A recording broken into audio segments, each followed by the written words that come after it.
दोस्तों, आपने कभी सोचा है कि अगर इंसान बिल्कुल भी नींद नहीं करे तो उसका उसके जिस्म पर क्या असर होगा और वो मुकम्मल सोए बगैर कितना अरसा ज़िंदा रह सकता है। इंसानी जिस्म के लिए नींद की अहमियत बिल्कुल वैसी ही है जैसे कि खाने और पीने की अहमियत। इंसानी नींद को समझने के लिए साइंसदानों ने इंसानों और जानवरों पर मुतअद्दिद तजर्बात किए, लेकिन आज मैं आपको जिस तजर्बे के बारे में बताने वाला हूँ वो इंतहाई खौफनाक तजर्बात में से एक है और उसको रशियन स्लीप एक्सपेरिमेंट का नाम दिया जाता है। यह तजर्बा कब मंजर-ए-आम पर आया, इस बारे में तो यकीन से कोई कुछ नहीं कह सकता। अलबत्ता माहिरीन के मुताबिक सबसे पहले इस तजर्बे के नताइज को क्रीपीपास्ता नामी एक वेबसाइट पर पोस्ट किया गया। इस वेबसाइट पर लोग अमूमन अपने साथ पेश आने वाले सच्चे खौफनाक वाक़यात पोस्ट करते हैं। मज़कूरा तजर्बे के नताइज को इस वेबसाइट पर 10 अगस्त 2010 को पोस्ट किया गया। इसको पोस्ट करने वाले ने अपना नाम ऑरेंज सोडा ज़ाहिर किया, जिसकी वजह से कोई भी इस शख्स का हकीकी नाम नहीं जानता। 1940 में रूस में 5 कैदियों पर यह तजर्बा किया गया। ये कैदी दूसरी जंग अजीम में रूसी अफवाज के हाथों गिरफ्तार हुए थे और इस तजर्बे का मकसद यह जानना था कि इंसान सोए बगैर कितना अरसा ज़िंदा रह सकता है। तजर्बे की कामयाबी को यकीनी बनाने के लिए उन कैदियों से झूठा वादा किया गया कि अगर ये कैदी 30 दिन सोए बगैर निकाल लें तो उनको रिहा कर दिया जाएगा। इन तमाम कैदियों को एक चैम्बर नुमा कमरे में मुंतकिल किया गया जिसमें खाने पीने की तमाम अशिया मौजूद थीं। वक्त गुजारी के लिए वहाँ पढ़ने के लिए कुछ किताबें भी रख दी गईं। इनको ज़िंदा रखने के लिए बहुत सी सहूलियात दी गईं, लेकिन उनको सोने की इजाज़त नहीं थी। अलबत्ता लेट कर आराम करने के लिए उनको जानवरों की कुछ खालें भी मुहैया की गईं। उन कैदियों की सख्त निगरानी की जाती थी कि कहीं ये सो ना जाएं, और इस बात को यकीनी बनाने के लिए कमरे से बाहर खिड़की पर मुख्तलिफ शिफ्टों में लोग उन पर पहरा दिया करते थे। उस चैम्बर में एक नामालूम गैस भी छोड़ी गई जिसके नाम के बारे में नहीं बताया गया। उन कैदियों के जिस्म के साथ माइक्रोफोन्स भी लगाए गए ताकि उनकी बातें हमा वक्त साइंसदान सुन सकें और जान सकें कि ना सोने की वजह से उन कैदियों के जिस्म पर क्या असर पड़ता है। इब्तदा में तो सब कुछ ठीक ही मालूम होता रहा। पहले 5 दिनों तक ये कैदी एक दूसरे को अपनी ज़िंदगियों के गुजरे वाक़यात सुनाते रहे, गप्पें लगाते रहे और किताबें पढ़ कर वक्त गुजारते रहे। यानी इब्तदा में सब कुछ नॉर्मल था, लेकिन ये नॉर्मलपन कुछ दिनों में ख़त्म हो गया। जैसे जैसे वक्त गुजर रहा था उन कैदियों में अजीबो गरीब तब्दीलियाँ रौनमा होती गईं। उन लोगों में बेचैनी, अज़तराब और गुस्सा बढ़ता गया। उन्होंने एक दूसरे से गुफ्तगू तर्क कर दी और अपने आप से सरगोशियाँ शुरू कर दी। नामे दिन उनमें से एक कैदी अचानक गुस्से में आपे से बाहर हो गया और बुलंद आवाज़ में चीखना शुरू हो गया और मुसलसल ऊंची आवाज़ में 3 घंटे तक चीखता रहा। इतनी ऊंची आवाज़ में चीखने की वजह से उसके वोकल कार्ड्स फट गए और उसके मुंह से खून बहने लगा। लेकिन अजीब हैरत की बात यह थी कि अपने साथी की इस अजीबो गरीब कैफियत का बाकी 4 कैदियों पर कोई असर नहीं हुआ। वो मुसलसल पहले की तरह खुद से सरगोशियाँ करते रहे।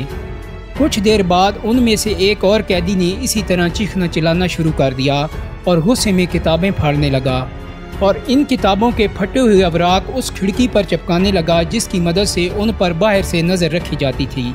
उसके बाद अंदर से आवाज़ें आना बंद हो गईं, लेकिन कुछ देर बाद फिर अंदर से चीखने की आवाज़ें आने लगीं। यूँ कभी अंदर से चीखने की आवाज़ें आना बंद हो जाती और कभी फिर शुरू हो जाती। इस दौरान 3 दिन गुजर गए। इनसे अगले 3 दिन तक ऐसा हुआ कि अंदर से किसी किस्म की कोई आवाज़ नहीं आई। चौंके साइंसदान बाहर से भी उनको नहीं देख पा रहे थे और अंदर से भी किसी किस्म की कोई आवाज़ नहीं आ रही थी। इसलिए साइंसदानों को लगा कि ये लोग मर चुके हैं। इसलिए साइंसदानों ने फैसला किया कि चैम्बर खोल कर देखा जाए कि उन कैदियों के साथ क्या हुआ। चैम्बर खोलने से पहले चैम्बर में मौजूद स्पीकर पर अनाउंसमेंट की गई कि अगर कोई कैदी चैम्बर के दरवाजे के पास खड़ा है तो वो पीछे हट जाए और ज़मीन पर उल्टा लेट जाए। अगर किसी ने हमला करने की कोशिश की तो उसको गोली मार दी जाएगी। इस अनाउंसमेंट के बाद चैम्बर का दरवाज़ा खोलने का फैसला किया गया। दरवाज़ा खोलने के बाद रूसी साइंसदान अंदर का मंजर देखकर भौंचका रह गए। अंदर हर तरफ कश्तो खून फैला हुआ था। उन कैदियों ने आदमखोरों की तरह एक दूसरे को खाना शुरू कर दिया था। उनके जिस्म से मुख्तलिफ जगहों से गोश्त उधड़ा हुआ था और हड्डियाँ नज़र आ रही थीं। उनका दिमाग काम करना छोड़ चुका था। उनमें शऊर ख़त्म हो चुका था, लेकिन उनमें से कोई भी मरा नहीं था।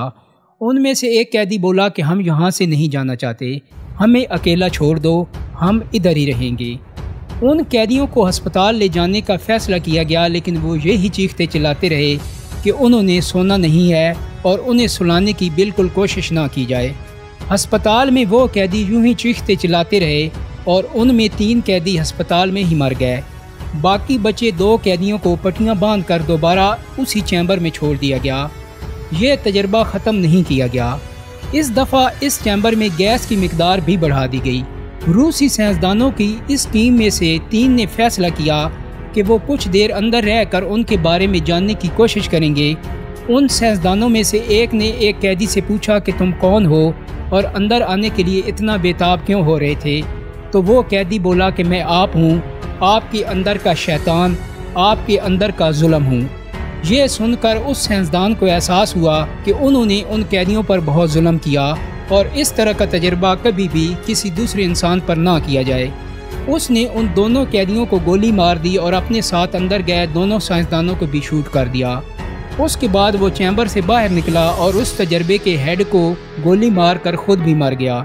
ये तजर्बा तो अपने खौफनाक नताइज के साथ इख्तिताम पजीर हो गया, लेकिन ये मालूम नहीं हो सका कि उस तजर्बे को पोस्ट करने वाला कौन था और क्या वाकई इस तरह का खौफनाक तजर्बा किया गया, और ये तजर्बा करने वाले असल में कौन थे, और क्या ये तजर्बा रूसी हुकूमत की सरपरस्ती में हुआ।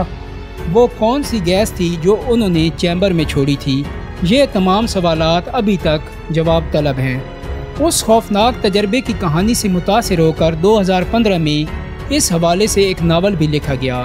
2019 में उसी कहानी पर एक स्क्रीन प्ले भी बनाया गया जिसका नाम when science traces A deadly turn था।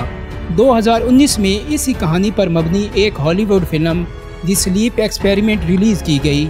ऐसी फिल्मों को बहुत से लोग शौक से देखते हैं, लेकिन आप उन कैदियों के बारे में ज़रूर सोचें जिन पर शायद ये तजर्बा असल में किया गया था। दोस्तों, इस उम्मीद के साथ इस वीडियो को ख़त्म करता हूँ कि आपको मेरी वीडियो पसंद आई होगी। अगर वीडियो अच्छी लगी है तो इसको लाइक और शेयर कर देना। मेरे चैनल को सब्सक्राइब करने के साथ साथ बेल आइकान को ज़रूर क्लिक कर देना ताकि आपको मेरी आने वाली मज़ीद वीडियोज़ के नोटिफिकेशन मिलते रहें। बहुत जल्दी एक नई वीडियो के साथ मुलाकात होगी। अपना बहुत सारा ख्याल रखिएगा। अल्लाह हाफिज़।